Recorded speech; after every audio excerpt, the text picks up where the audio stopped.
These writings, his political or civil commentary is often at its bluntest. What is the rhyme scheme of this poem? A, B, C, B, C, D, E, D. This is the rhyme scheme. With the, it is actually combined and he has used it as with the. So it is actually with the. So that is the short form here.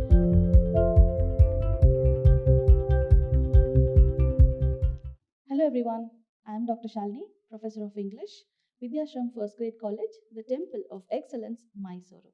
Today we are here to discuss about one of the poems prescribed by University of Mysuru for first sem B.B.A. So let us start with this poem, Oh My Love's Like a Red Rose. So by reading this title itself, you will feel that yes, it is a romantic poem. Okay, so let us understand what is there in this poem. So in today's module, we'll be covering, like I'll be telling you about the poet and also we'll be learning the summary of this poem. Okay. So let us know little about the poet before we go into the poem. The poet who has written this is Robert Burns. So he is considered as the national poet of Scotland. Okay, so he was a Scottish poet. So he wrote in English also. Few of his poems are translated to English also. He was called by various names, even you for that matter.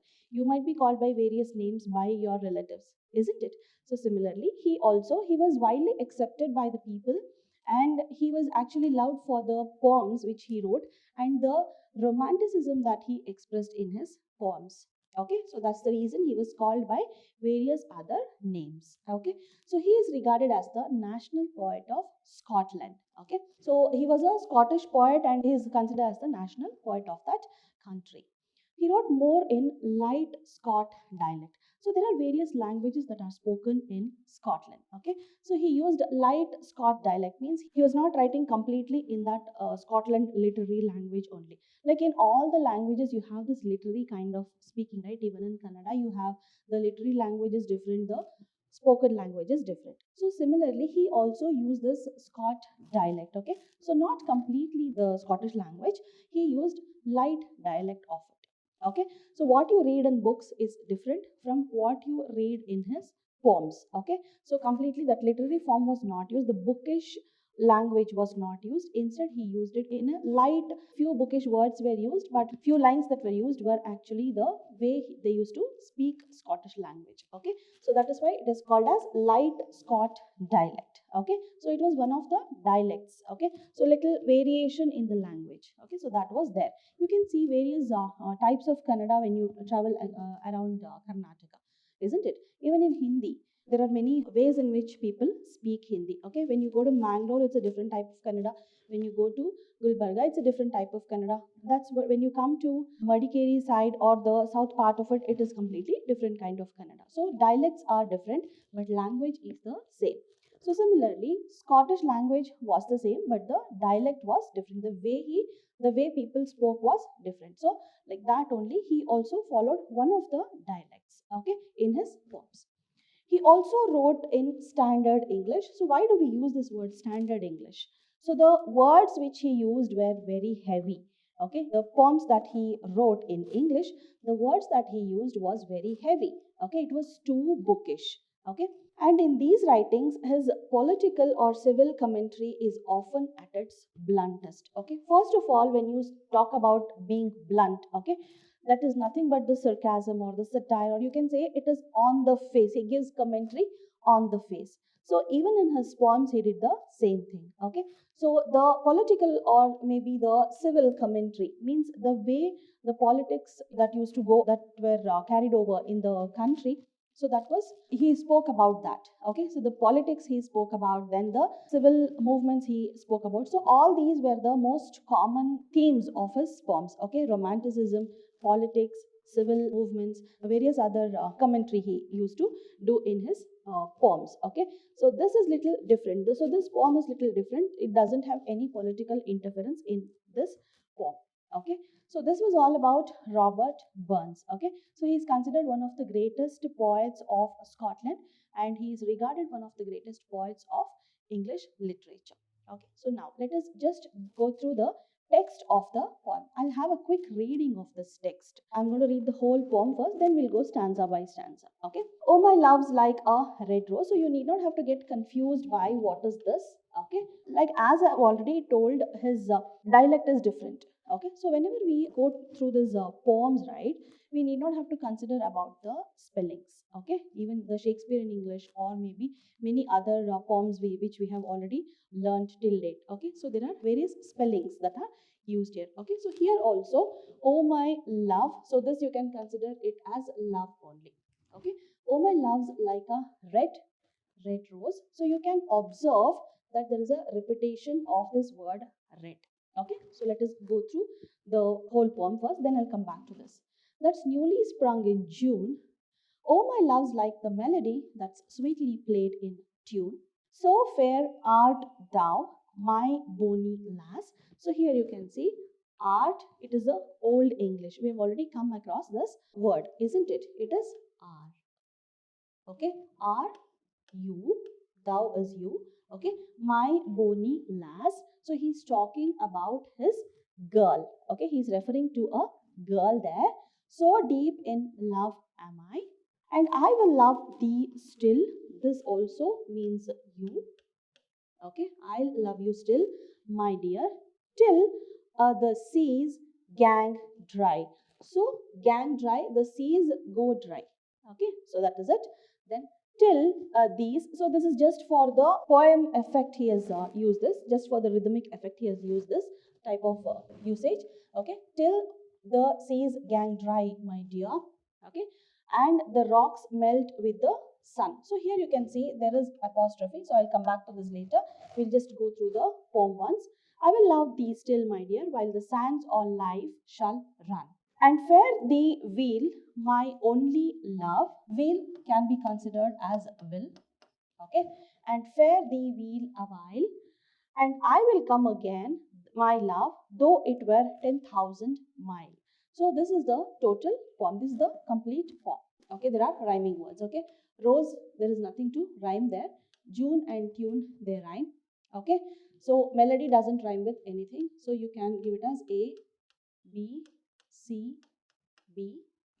Okay, again, my bonny lass, this doesn't rhyme with anything. Again, C, I. There is nothing to rhyme here. So you can give it as C, D.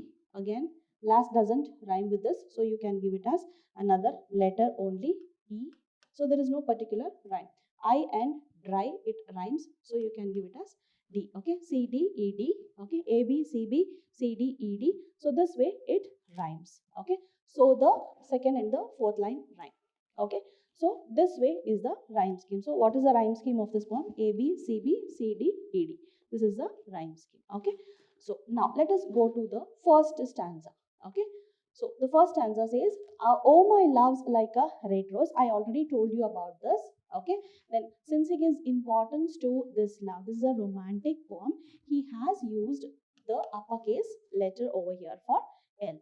Okay, so oh my love's like a red rose. So red, he emphasizes on that red because there are many variants of red.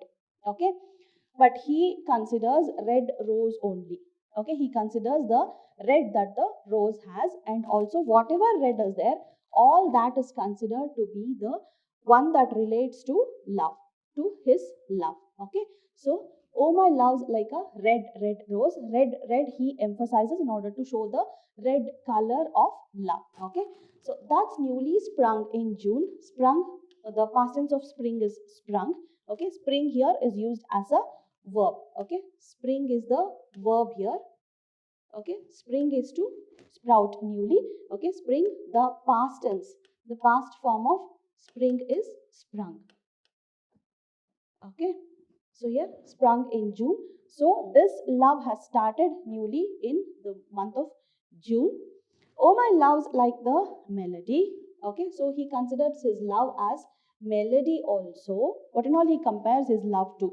Okay, so he compares it to red rose and also he compares it to melody. Okay, that's sweetly played in tune. So he considers it as a melody. I mean to say a song which is sweetly played very in a good tune. Okay, so here the comparison why he makes the love springing in June, because That is the month in which the spring comes. Okay, so this in the same way, this love also actually springs into a new relationship. Okay, so that new relationship which starts, the new love that is starting in the month of June, so that is what he refers to over here. Okay, so he talks about the melody, that is the song, and also this is played in a sweet tune. So this whole poem, I can tell you that it is in the form of a ballad. Okay, so what is a ballad? What is called as a ballad here?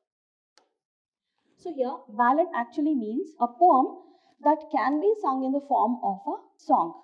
Okay, it is not only a poem, but it can also be sung in the form of a song. I mean to say, you can just put it into a tune and you can play it very well so that it becomes a very famous song. Okay, so this can be put into a tune. This can be played according to some tune. Okay, so that is called as a ballad. So this poem is actually a kind of ballad, you can say. Okay, so you can tune it and you can sing it out also. Okay, now let us move on to the second stanza. Yeah, so fair art thou, you are so fair. Okay, so this is you, this is R. Okay, so fair art thou, my bonny lass. So he is talking about my bonny lass means my cute girl he refers to. Okay, so bonny lass, you use this word whenever you're talking about some cutest girl on whom you have lot of love. Okay, that you refer to as bonny lass. Okay, so deep in love am I. So he's talking about the depth of love towards that girl. Okay, so here he talks about his girl. He's telling about how fair she is, how beautiful she is. Okay, so you can see in this word bonny lass, it contains all that. This only usage of bonny lass shows you how cute she is. Okay, so upon that he also adds this fairness. Okay, so he's describing her beauty in one or two words, that's all. Okay, and also he tells about how deeply he loves her. Okay, and I will love thee still, my dear. Okay, till all the seas gang dry. So here I told you for rhythm purpose he has used it. Okay, so this is the short form which he has used for the word all. Okay, so now let us read it properly. And I will love thee still, my dear, till all the seas gang dry. So here gang dry means till all the seas go dry, till all the seas go dry, till then he is going to love her. Okay, so here he is comparing his love. How deep is it? It is very deep. He is going to love her till what extent? Till all the seas go dry. Okay, so this sounds like little exaggeration.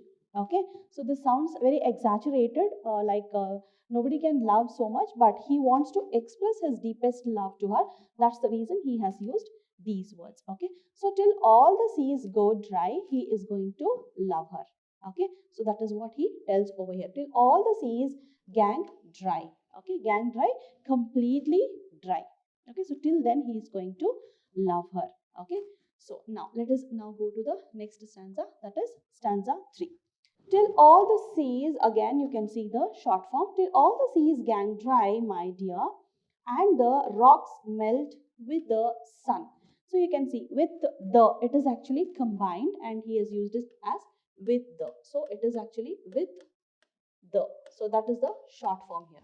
Okay, and rocks melt with the sun. Can rock melt due to the sun's heat? No, it cannot. But he wants to say that his love is eternal. Eternal means never ending. Okay, his love is going to last forever. So that is what he means to say when he uses all these.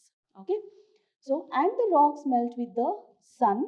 I will love thee still, my dear. Okay, so till the rocks melt and till the seas go dry, I'm going to love you still, my dear. And also till when he uses another comparison here, while the sands of life shall learn. Sands are life, he has said. So it is like this. Sands of life shall run. So the sand, what is there? Okay, so that has to run. Run here means I am running short of money, you say. Okay, so that means I don't have enough money. Okay, so that means I'm empty. Okay, the money is empty. Okay, so similar meaning is here also. So the sands and all from the desert, they get empty. Till then I'm going to love you is the meaning given over here. So what is a comparison by the poet? So till the So he expresses his depth, the depth of his love towards the girl there. Okay, so he wants to tell her that I'm going to love you, like my love is so deep. I'm going to love you till the oceans get dry, and also till the rocks melt due to the heat of the sun, or till all the sands in the desert they get over.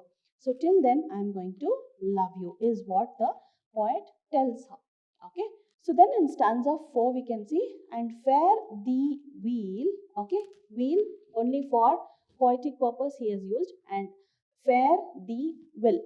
Okay, my only love, and he's talking about only his love. Okay, so my only love, and he is telling that he's talking about his love, as I said, and he tells that she is the only person he has fallen in love. Okay, my only love means she is the only person whom he has loved in his lifetime. Okay, so the word only tells us she is the only person whom the poet has loved till date. Okay, and fare thee will a while, and also further I will not love anybody else. Okay, and fare thee will a while means further also, in the coming times also, I'm not going to love anybody as much as I have done you. Okay, so he doesn't love anybody else, he's not going to fall in love with anybody else. Okay, and I will come again. So here, by reading these two lines you can observe, and I will come again my love though it were 10,000 miles. So by reading these lines, you can feel that the poet is going somewhere, or maybe his love is going somewhere, and he's talking about the temporary separation. Okay, so here you can see come again. This word come again tells you that there is a temporary separation of this love. Okay, so maybe somebody is going apart, and he tells that he's going to come back. Okay, maybe the poet himself is going away somewhere from his love, but he is going to come back. Okay, and I will come back my love though it were 10,000 miles. So here you can see, though it is 10,000 miles, he is going to come back towards the love which is waiting for him. Okay, so he means to say distance doesn't matter. Wherever he goes, he will be back soon. Distance doesn't matter at all. Okay, at any cost he is going to return to his love. Okay, so that is what he talks about over here.